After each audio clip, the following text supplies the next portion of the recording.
thank goodness Steve was there at practice today. Had he not been, his detail wouldn't have been there.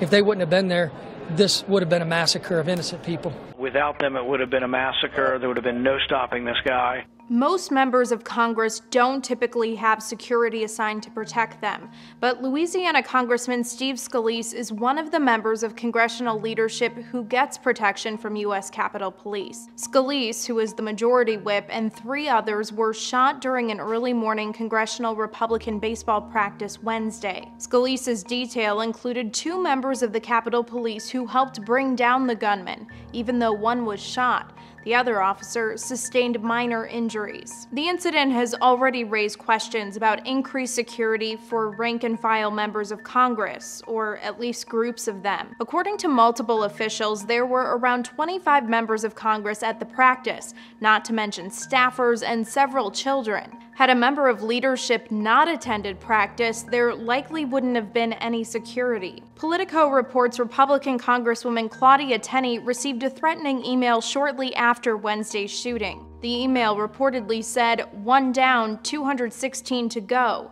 217 Republican members of the House voted for the American Health Care Act, which repeals and replaces the Affordable Care Act. Tenney has reported the email to Capitol Police. Her colleague, Republican Congressman Chris Collins, told Buffalo station WKBW he now plans to carry a firearm with him while at public events. On a rare occasion, I'd have my gun in the glove box or something, but it's going to be in my pocket from this day forward. Immediately after the shooting, security was sent to protect the Democratic congressional baseball team that was practicing at another location.